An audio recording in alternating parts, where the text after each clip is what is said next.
So next is chapter number 6, inverse Laplace transforms.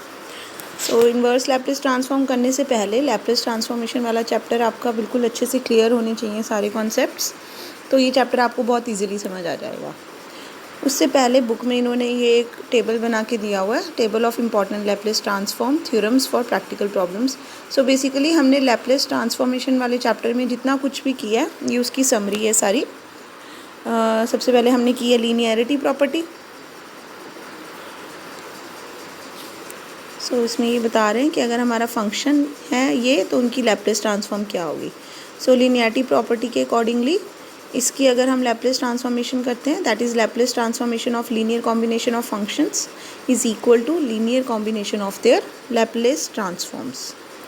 Then हमने की थी फर्स्ट शिफ्टिंग थ्योरम कि अगर हम किसी फंक्शन को e⁻at से मल्टीप्लाई करते हैं तो s is replaced by s minus a। Then second shifting theorem that if the function is multiplied by u of t minus a, which was the Heaviside's unit function, then f of s is multiplied by e raised to power minus as. Next was change of scale property, that is if t is replaced by at, then f of s is replaced by 1 by a f of s by a. Then differentiation theorems, that Laplace of the derivatives is given by f dash T की Laplace s times f of s minus f at zero. Then f double dash T है तो s square f of s minus s times f at zero minus f dash at zero and so on. फिर हमने की multiplication theorem, that is if f of t is multiplied by t raise to power n, तो यहाँ पे n times f of s का derivative multiplied by minus one raise to power n। Division theorem, that is if f of t is multiplied by t, then f of s का integral आ जाता है from s to infinity ds। Then integral theorem में Laplace transformation of the integral is equal to f of s is divided by s। Then initial value theorem, limit t approaches to 0 f of t is equal to limit s approaches to infinity s times f of s, और जब t approaches to infinity होता है तो यहाँ s approaches to 0 हो जाता है। This is final value theorem. So ये थ्योरम्स बेसिकली यूज़ होते हैं कि कई बार अगर हमें फंक्शन नहीं पता बट उनकी लैपलेस ट्रांसफॉर्मेशन पता है तो भी हम उनकी लिमिट्स फाइंड कर सकते हैं। Then last is fundamental theorem for a periodic function. So हमने क्या था, if F of T is a periodic function with period capital T, then Laplace transformation of F of T is 1 minus E raise to power minus S T integral 0 to capital T E raise to power minus S T F of T D T. So this is basically the summary of the chapter of Laplace transformations. So next we are starting with inverse Laplace transforms. Inverse Laplace क्या होता है? If f of s is the Laplace transform of a function f of t, that is if Laplace of f of t is f of s, then f of t is called the inverse Laplace transform of the function f of s. That is if f of t is equal to Laplace inverse of f of s. So पिछले chapter में हम करके आए हैं Laplace of f of t was f of s, इसका मतलब inverse Laplace of f of s will be f of t. For example, e raised to power at की Laplace थी 1 over s minus a, so that means 1 over s minus a की inverse Laplace क्या हो जाएगी, e raised to power at. So that is why I am telling you कि अगर आपको Laplace transformation वाला चैप्टर और कॉन्सेप्ट सारे क्लियर होंगे अच्छे से तो ये इन्वर्स लैपलेस वाला चैप्टर आपका बहुत इजीली हो जाएगा। नेक्स्ट है लीनियरिटी प्रॉपर्टी, सेम है, that is inverse Laplace of the linear combination of functions is equal to linear combination of their inverse Laplace transforms. So proof आप पढ़ लेना, एक बार इसका पढ़ना होगा तो इजी प्रूफ है बिल्कुल। नेक्स्ट थ्योरम नंबर 2, ओके उससे पहले उन्होंने जनरलाइजेशन की है उसकी लीनियरिटी प्रॉपर्टी की, that is linear inverse Laplace of linear combination of functions is equal to linear combination of inverse Laplace of each functions. Next अब देखो हमने किया था 1 की लैपलेस थी 1 बाई एस, इसका मतलब 1 बाई एस की इन्वर्स लैपलेस क्या हो जाएगी 1। ऐसे ही E raise to power A T का लैपलेस ट्रांसफॉर्म था 1 ओवर एस माइनस ए, तो 1 ओवर एस माइनस ए का इन्वर्स लैपलेस हो जाएगा E raise to power A T. So proof इसका पेपर में नहीं आता है, इन्होंने फॉर एग्जांपल सिंपल ही किया। देखो अगर 1 की लैप्लेस 1/s है, so by definition of inverse Laplace 1/s की इन्वर्स लैप्लेस हो जाएगी 1। सो इसका भी इन्होंने पूरा टेबल बना के यहाँ पे दिखाया है। सो अब ये टेबल आपने मोर और लेस, अगर आपको लैप्लेस ट्रांसफॉर्मेशन याद है तो ये टेबल आपको ऑलरेडी याद ही है, नहीं तो अब हम याद कर लेंगे इनको। सो 1 की लैप्लेस थी 1/s, दैट मीन्स 1/s की इन्वर्स लैप्लेस है 1। t raise to power n की लैप्लेस थी n factorial over s raise to power n factorial if n is a natural number and gamma of n+1 over s raise to power n+1 otherwise.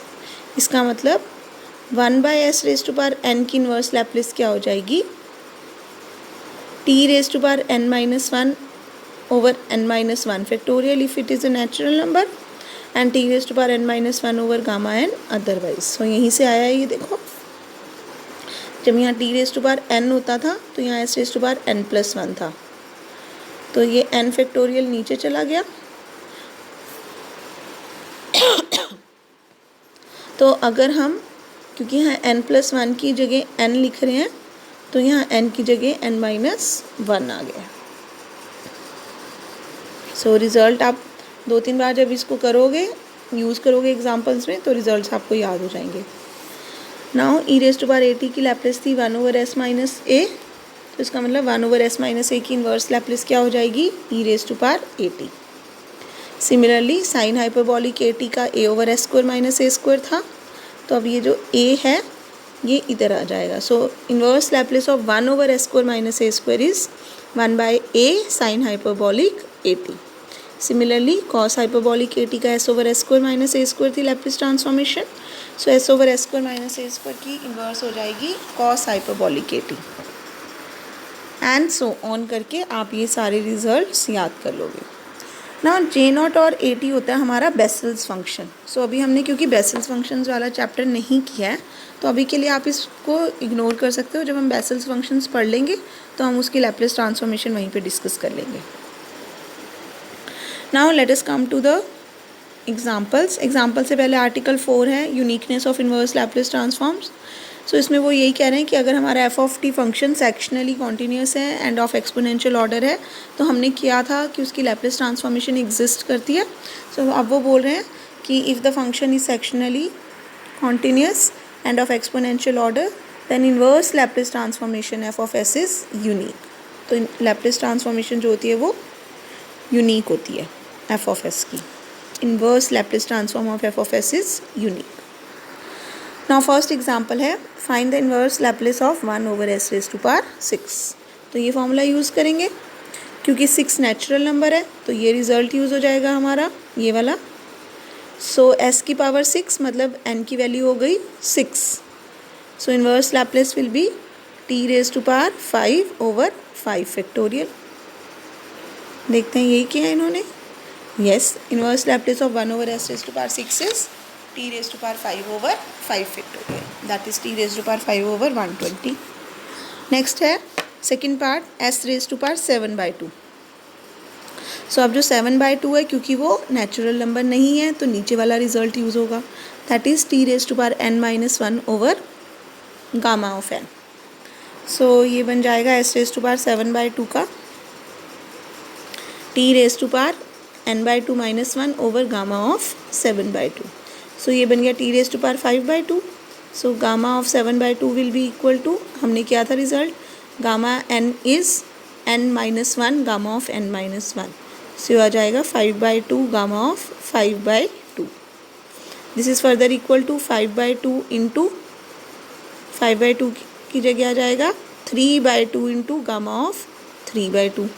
फिर 3/2 क्या बन जाएगा 1/2 into gamma of 1/2। Gamma 1/2 की value हमें पता है √π and hence this is the answer. Next है inverse Laplace of 4/2s - 5। ना 4/2s - 5 के लिए इसकी इन्वर्स लैप्लेस फाइंड करनी है, तो 1/s - a यूज़ होगा। इसका मतलब s का कोफिशिएंट 1 होना चाहिए। तो हम जब इसकी इन्वर्स लैप्लेस फाइंड करेंगे तो हम पहले इसको 4/2s - 5 में से 2 कॉमन ले लेंगे, तो ये बन जाएगा s माइनस 5/2। सो 2 से 2 कैंसिल, ये बन गया 2 times inverse Laplace of s minus 5/2।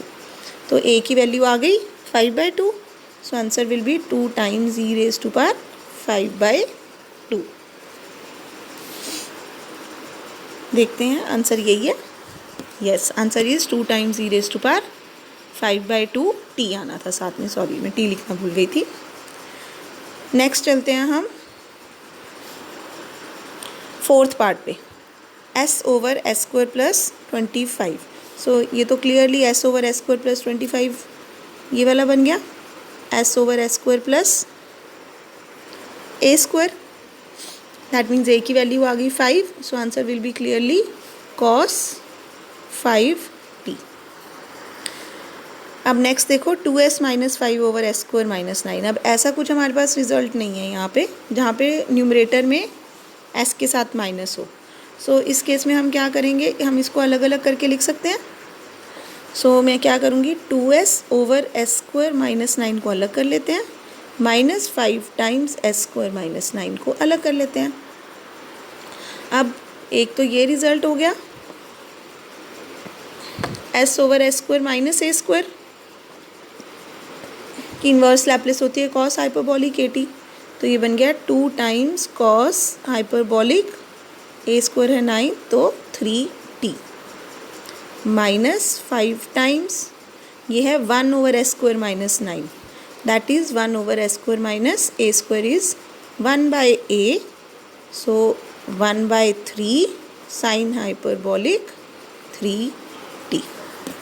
So this will be the answer, 2 times cos hyperbolic 3t minus 5/3 sin hyperbolic 3t. 2 times cos hyperbolic 3t minus 5/3 sin hyperbolic 3t. So I am getting the correct answer.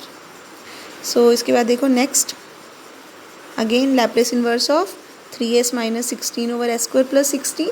तो अलग अलग कर लिया, 3s को अलग कर दिया और 16 को अलग कर दिया, and then using the linearity property अलग अलग करके लिख दिया इनको। अब अगेन 3 बाहर, s over s square plus a square की इन्वर्स लैप्लेस होगी cos 4t, माइनस 16 बाहर, 1 over s square plus a square के लिए 1/4 sine 4t। So this is the answer. So आगे आप देखोगे सेकेंड एग्जाम्पल भी सारा ऐसे ही होगा, Laplace inverse of this find करना है। तो इन्होंने क्या किया, 6 ओवर 2s प्लस 3, देन ये 3 प्लस 4s को भी अलग अलग कर दिया, that is 3 over 9s square minus 16 अलग, एंड ये प्लस 4s और माइनस है तो minus 4s over 9s square minus 16 अलग। ऐसे ही 8 माइनस 6s में 8 को अलग कर दिया और माइनस 6s को अलग कर दिया। नेक्स्ट स्टेप में क्या किया इन्होंने, देखो अब ये हमने फॉर्मूला लगाना है s 1 over s minus a का। तो s का कोफिशिएंट क्योंकि 1 होना चाहिए तो यहाँ पे 2 ले लिया कॉमन। ऐसे ही यहाँ पे s स्क्वायर का कोफिशिएंट भी 1 होना चाहिए तो 9 कॉमन ले लिया। सिमिलरली यहाँ पे 16 कॉमन ले लिया एंड यहाँ पे भी 16 कॉमन ले लिया। इसके बाद देखते हैं नेक्स्ट स्टेप क्या किया इन्होंने, लीनियरिटी प्रॉपर्टी यूज़ की है। सो 2 3 ज़ा 6, सो ये बन गया 3 times Laplace of s, 3 times Laplace inverse of s plus 3/2 minus 1/3 times Laplace inverse of this. तो ये सारी लीनियरिटी प्रॉपर्टी यूज़ करके अलग अलग कर दिया। So now s minus a की लैप्लेस हमें पता होती है 1 ओवर s माइनस a की 1 over e raise to power at। तो क्योंकि यहाँ पे प्लस आ रहा है इसका मतलब a की वैल्यू है माइनस 3/2। सो इसकी इन्वर्स लैप्लेस हो गई 3 times e raise to power minus 3/2 into t. Then 1 over s square minus a square के लिए 1/3 as it is, and a की वैल्यू है अब 4/3, so 1/3 sine hyperbolic at, sorry 1/3 बोल दिया मैंने, 1/a sine hyperbolic at। Similarly minus 4/9 as it is, इसकी हो जाएगी cos hyperbolic at, a is 4/3। Next 1/2 as it is, यहाँ पे a की वैल्यू है 3/4, so 1 over s square plus a square is 1/a sine at, and यहाँ पे हो जाएगा cos 80. सो नेक्स्ट स्टेप में जस्ट ये कैलकुलेशंस 3 इंटू 4/3 इज़ 1/4. सो ये पूरा सॉल्व करके this is the required answer. Next is example number 3. So example 3 में भी सेम ही है, बट उससे पहले, इसको करने से पहले अगेन हमें इसको सॉल्व करना पड़ेगा. अब इसमें वही आप अलग अलग कर दोगे. पहले 3s माइनस 2 है, सो 3s को अलग कर देंगे और 2 को अलग. तो क्योंकि नीचे s रेज़ टू पावर 3/2 है, तो s over s raise to power 3/2 बन गया s की power half minus 2 over s की पावर 3/2.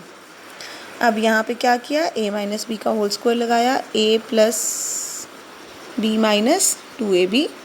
एंड नेक्स्ट स्टेप में 4s माइनस 18 को अलग, 4s को अलग कर दिया, माइनस 18 को अलग कर दिया. सो उसके बाद नेक्स्ट स्टेप में अगेन इसमें टर्म्स को अलग अलग किया. ये दो टर्म्स एज इट इज़. इसमें s ओवर s स्क्वायर हो जाएगा 1/s, then plus 1/s square, then minus 2s raise to power 3/2. बाकी ये भी अलग. सो इसमें अब इन्होंने थोड़ा सा सिंप्लीफाई किया है. हाँ, सिंप्लीफाई ये किया है कि ये minus 2s raise to power 3/2 है और ये भी minus 2s raise to power 3/2 है. तो ये बन गया minus 4s raise to power 3/2. So now they are using the linearity property of inverse Laplace.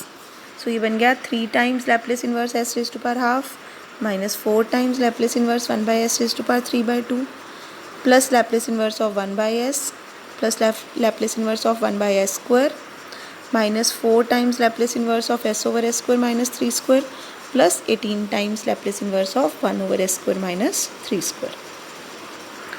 सो अब यहाँ क्योंकि s की पावर हाफ है which is not an natural number, so t raise to power n minus 1 over gamma of n.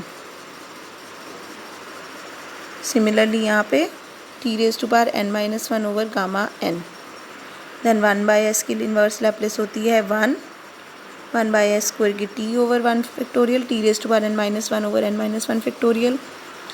Then s over s square minus 3 square is cos hyperbolic 3t and this is 1/a sin hyperbolic 3t. Then gamma half की value under root pi put कर दी. t raise to power minus half था तो वो नीचे under root t आ गया. Gamma 3/2 is 1/2 gamma half. बाकी as it is. So next step में इसको सिंप्लीफाई करके लिखा उन्होंने 3/√πt minus 8 under root of t by pi plus 1 plus t minus 4 cos hyperbolic 3t plus 6 sin hyperbolic 3t is the answer. Then next is example number 4. Show that Laplace inverse of 1/s sin 1/s. अब क्योंकि sin 1/s की inverse Laplace हमें नहीं पता है, तो हमने क्या किया, इसकी इन्वर्स लैप्लेस फाइंड करने के लिए sin x की एक्सपेंशन यूज़ कर दी है. सो sin x की एक्सपेंशन हमें पता है x minus x³ 3 plus x/5 factorial होती है. सो यहाँ पे 1/s एज इट इज़ और ये sin 1/s की एक्सपेंशन कर दी है.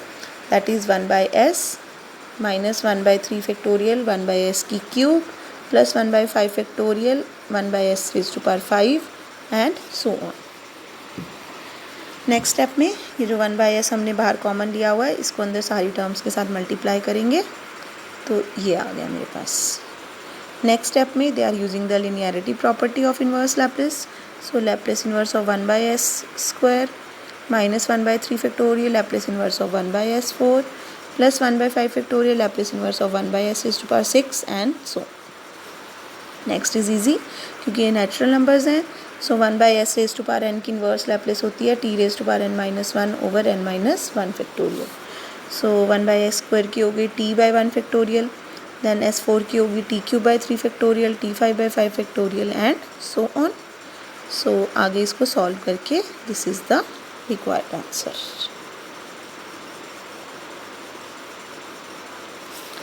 Next is example number 5.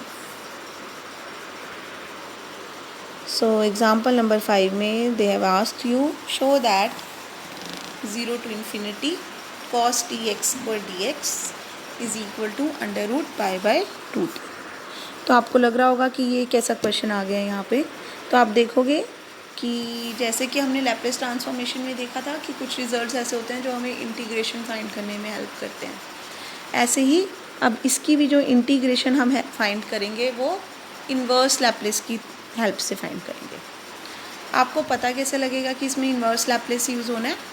तो अगर आप फंक्शन को ध्यान से देखो, so function is 0 to ∞ cos tx² dx। तो देखो इसमें लैप्लेस तो हम cos tx² की अगर मैंने लैप्लेस फाइंड करनी है तो मैं इसको फंक्शन ऑफ t लूँगी ना, क्योंकि अगर cos t² की आपको लैप्लेस फाइंड करनी हो तो हमने ऐसा कोई रिज़ल्ट नहीं किया अभी तक, ना ही हम फाइंड कर सकते हैं इसको, लेकिन cos t की लैप्लेस हम फाइंड कर सकते हैं। साथ में यहाँ पे जो x² है, जब मैं cos t की लैप्लेस ले रही हूँ, tx² की लैप्लेस ले रही हूँ, तो ये क्योंकि f ऑफ t है तो x is actually a constant here. So यहाँ पे f ऑफ t की लैप्लेस का इंटीग्रेशन नहीं कर रहे हैं हम, तो उसका फॉर्मूला नहीं लग सकता। तो देखो इन्होंने क्या किया है, tx² की इंटीग्रेशन करनी है हमने with respect to x।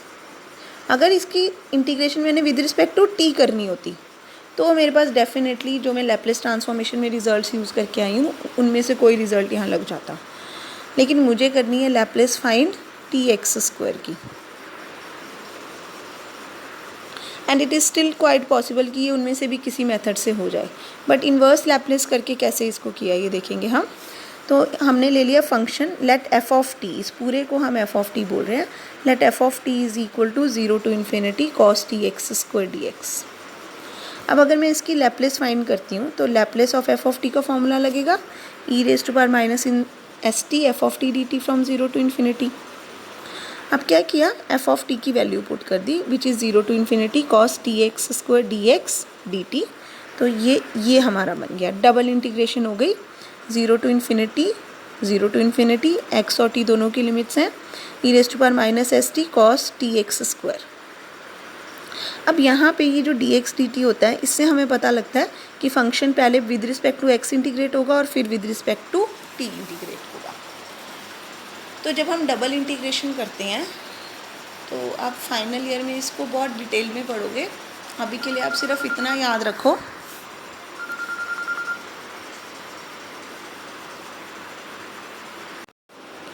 So I was saying कि जब डबल इंटीग्रेशन में आपके पास अगर दोनों लिमिट्स कांस्टेंट होती हैं तो हम ऑर्डर ऑफ इंटीग्रेशन चेंज कर सकते हैं। अगर कांस्टेंट नहीं होती तो वो डिटेल में हम फाइनल ईयर में जाके पढ़ेंगे। अभी के लिए आप ये याद रखो क्योंकि ये दोनों लिमिट्स कांस्टेंट हैं तो we can change the order of integration. तो इन्होंने क्या किया, पहले विद रिस्पेक्ट टू टी वाली टर्म करेंगे हम इसको इंटीग्रेट और dx को बाहर कर दिया। अब अगर हमने इसको with respect to t integrate करना है तो अब 0 to ∞ e⁻⁻ cos tx² dt, that means it is Laplace of cos tx²। So here x² is a constant, तो cos at का लैप्लेस ट्रांसफॉर्म क्या होती है, s/s² + a²। तो यहाँ a जो है वो x² है तो x4 आ जाएगा। So now we are left with this is equal to integration of 0 to ∞ s/s² + x⁴ dx। अब इसकी इंटीग्रेशन करनी इजी है, अगर हम x² को s टेंजेंट थीटा पुट करेंगे 2x dx will be s sec² theta d theta. So x जब 0 है तो टेंजेंट 0 इज़ 0, थीटा 0 आ जाएगा, और x जब इन्फिनिटी है तो थीटा π/2 आ जाएगा। तो हमारे पास ये इंटीग्रेशन पूरी ऐसे बन गई है। सो यहाँ पे हमारे पास ये हम फाइंड कर रहे थे लैप्लेस ऑफ एफ टी। सो अब after the substitution Laplace of F of T हमारे पास क्या बन गई, 0 to π/2। ये सारी सब्सटीट्यूशंस करके देख लेना, आपके पास ये आंसर आ जाएगा। सो नेक्स्ट स्टेप में ये अब s तो कांस्टेंट है क्योंकि विद रिस्पेक्ट टू थीटा ही है, सो वो ये सिंप्लीफाई किया, फर्दर इनको साइन कॉस में चेंज करके दिस इज़ द आंसर। अब यहाँ पे आपने रिडक्शन फार्मूला ऑल्दो किया हुआ है, but reduction formula is only if the powers of sine and cos are integers, for integral powers of sine and cos है वो। सो यहाँ पे हमारे पास एक नया रिज़ल्ट आया है ये होता है बीटा इंटीग्रल बनता है एक्चुअली। ये बीटा गामा इंटीग्रल्स भी आप फाइनल ईयर में डिटेल में पढ़ोगे।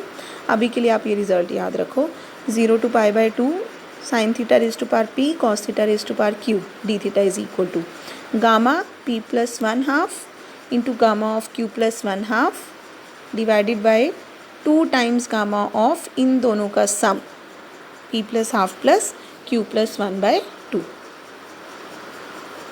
सो ये रिज़ल्ट यूज़ करके यहाँ से देख लो, आप कंपेयर करो तो p की वैल्यू है -1/2, तो ये बन गया गामा ऑफ -1/2 प्लस 1/2। q की वैल्यू है 1/2, तो गामा ऑफ 1/2 प्लस 1/2, और नीचे है दोनों का सम। सो इसको सॉल्व करके बना gamma 1/4, gamma 3/4, gamma 1। So again हमारे पास ये एक रिज़ल्ट होता है gamma of n into gamma of 1 minus n is equal to pi times sine n pi. So क्योंकि गामा 3/4 को हम गामा 1 माइनस 4 लिख सकते हैं, तो ये रिज़ल्ट बन गया gamma n into gamma 1 minus n। So it is 1/4 under root s as it is pi by sine n pi. n की वैल्यू है 1/4। So this is the answer. So finally sine π/4 की value भी put करके हमारे पास आ गया π/2 under root 2s। So this was the Laplace of f of t। ये सारा हम Laplace f of t solve कर रहे हैं। तो अब अगर मैं इसमें इन्वर्स लैप्लेस ट्रांसफॉर्मेशन लगा दूँ, so f of t is equal to π/2 under root 2 into inverse Laplace of 1 under root s, जो कि होती है t raise to power n-1 over gamma n। So finally हमारे पास आंसर आ गया π/2 under root 2 t raise to power -1/2 over under root pi. So इसको solve करके I am getting 1/2 under root π/2। So f of t क्या था, 0 to infinity cos of t x square dx। So that means cos of t x square dx is equal to 1/2 under root π/2t is the required answer.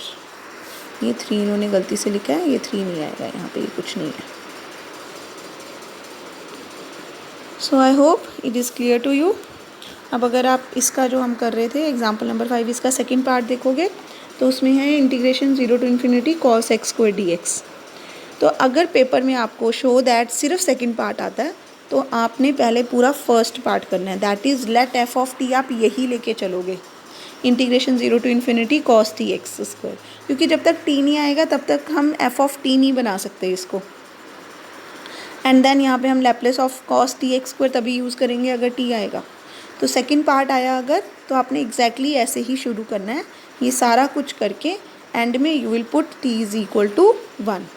और जब आप t is equal to, okay इन्होंने इसको numbering दी है number 3, okay. So this is equation number 3, this is number 3। So putting t is equal to 1 in this, you will get integral 0 to infinity cos x square dx is equal to, यहाँ पे t को 1 put किया, 1/2 pi under root π/2, और 2 को भी अंदर ले जाओगे तो under root π/8 is the answer. So I hope the concept is clear to you. So complete your exercise 6.1 and then we'll start with the next topic.